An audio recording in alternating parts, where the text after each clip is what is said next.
sampai di bagian yang ketiga. Boleh Oke, dijelaskan, Bapak? ketiga ini kita beri judul Kronik Ekspansi Wilayah dan Perdagangan Maritim Mataram. Oke. Yaitu menggambarkan berbagai peristiwa penting yang pernah terjadi selama periode kekuasaan Mataram, terutama masa kekuasaan Sultan Agung dan Ya. Amangkurat I, Oke. yang waktu itu letaknya masih di Yogyakarta. Masih di Karena nanti setelah Amangkurat I, Kerajaan Mataram pindah ke Kartosuro, ya. ibu kotanya. Nah, ini dimulai dari penobatan Sultan Agung, Ya. 1613 dilantik menjadi raja, dan kemudian mulai dirintis berbagai hubungan dengan berbagai kerajaan-kerajaan di Nusantara dan juga dengan Belanda dan Portugis. Jadi ini menggambarkan hubungan itu. Tentu saja hubungan itu penuh kepentingan ya, Iya. politik dan ekonomi, sehingga Betul. sering terjadi perbedaan pandangan politik sehingga terjadi politik bahkan perang. Nah, ini menggambarkan bagaimana sejak masa Sultan Agung itu Sultan Agung sudah mencoba menguasai wilayah pesisir utara Jawa. Kan posisi kerajaan ada di pedalaman, Ada di di pedalaman. agraris, Iya. dan beras adalah komoditi utama Mataram. Iya. Nah, untuk memperdagangkan beras itu memerlukan pelabuhan-pelabuhan. Oh iya. Itu sebabnya mengapa Sultan Agung dalam masa-masa awal pemerintahnya itu melakukan ekspansi wilayah, menaklukkan wilayah-wilayah di pesisir dari barat Cirebon sampai kepada ujung timur Jawa. Itu Ujung Pulau untuk Jawa. menguasai pelabuhan-pelabuhan terutama Jepara, Juwana, Pati itu, Iya. Rembang, Iya. Lasem, Iya. sampai Surabaya. Sampai ke Surabaya. Itu kota-kota pelabuhan penting. Nah, sebetulnya juga Banten ya. Cuman Banten waktu itu dikuasai raja yang sangat kuat sehingga Mataram tidak pernah bisa menaklukkan Banten. Nah, dan kemudian ada pemain baru. Pemain barunya VOC. VOC, Belanda. oke. 1618 1618 yang Peter Sungkun membangun kota Batavia. Oh, Jakarta oke. sekarang ya. Ya, Nah, itu yang bikin dia itu. yang bikin ini. Ya. Sejak dia bikin benteng di sana, Iya. membangun kota di sana, itu jadi saingan baru, Jadi saingannya. kekuatan baru juga. Sehingga Sultan Agung pernah mencoba untuk mempengaruhi ini Peter Sungkun untuk waktu itu Spelman ya, untuk menyerang Banten, menaklukkan Banten, tapi tidak mau karena Belanda memiliki hubungan dagang dengan Banten. Sehingga ya udah, akhirnya VOC juga diserang tahun 1628 dan 1629 Batavia, Iya. kota Batavia diserang oleh pasukan Sultan Agung. Agung. Oh. Pernah digambarkan di film ya. Ya, Sultan betul. Ya, jadi masa Amangkurat I itu memulai suatu periode yang baru, Ya. di mana Amangkurat I mencoba membangun hubungan baik dengan Belanda yang sebelumnya pernah terjadi perang besar itu, dengan memanfaatkan komoditi utama mereka yaitu beras, sebagai penarik minat Belanda. Iya. Dan Belanda memang tidak akan bisa hidup tanpa beras ini, ya.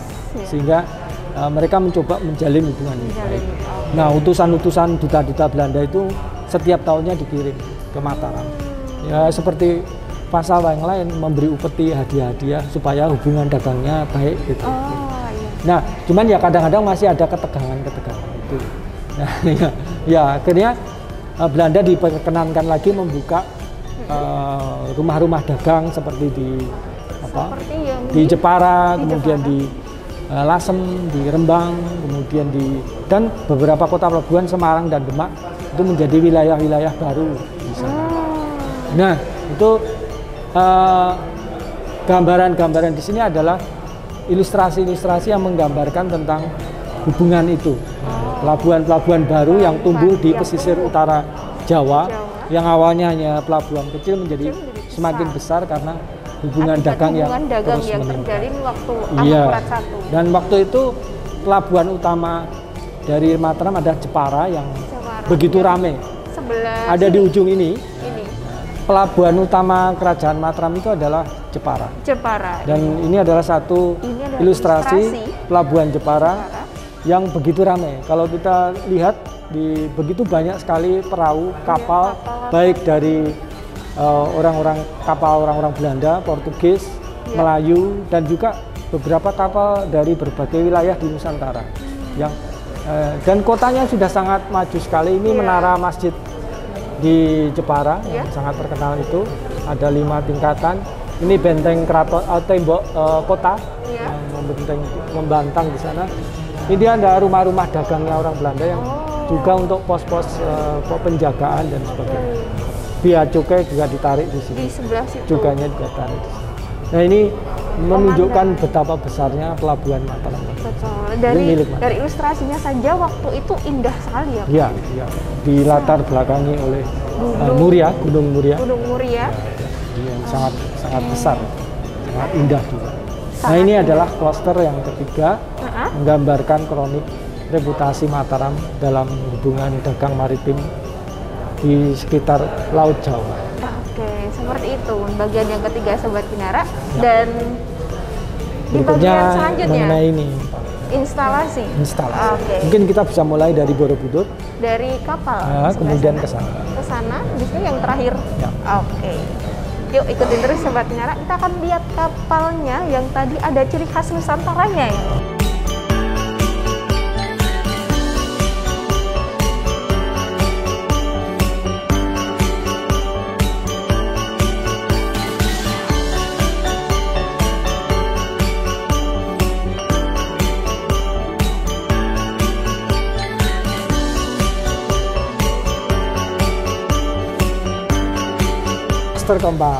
Klaster keempat itu kita menampilkan karya instalasi dari seniman top Jogja, Mbak Tita Ruby, yang menampilkan 2 karya instalasi berupa kapal. Yang pertama adalah ini kapal Borobudur. Kapal Borobudur.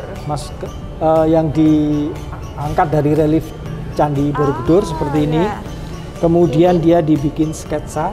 Nah, kemudian ini sketsanya dari relief, reliefnya, kemudian sketsa awal dan sketsa yang lebih matang, kemudian dibuat replikanya seperti itu. Ini replika dibuat berdasarkan riset yang sangat ilmiah, akademis, yang bisa membongkar filosofi dari kapal ini yang dikatakan sebagai memiliki konsep yang disebut gajah mina. Gajah itu gajah, mina itu ikan. Ya. Jadi kalau mukanya itu sebenarnya kalau di sini nggak kelihatan. Itu kalau dilihat dari penampangnya dari atas, akan kelihatan bahwa ini adalah mulut gajah mina. Mitologi gajah mina yang ada dalam kepercayaan Hindu. Pada masa itu. Nah, ini replikanya seperti ini, perahu bercadik yang khas Nusantara. Betul. Jadi bukan perahu yang di Borobudur itu bukan perahunya orang India, tapi perahunya orang Jawa. Orang Indonesia, Nusantara. Orang Indonesia. Yang khasnya adalah ada ininya. Perahu bercadik itu khas budaya Austronesia.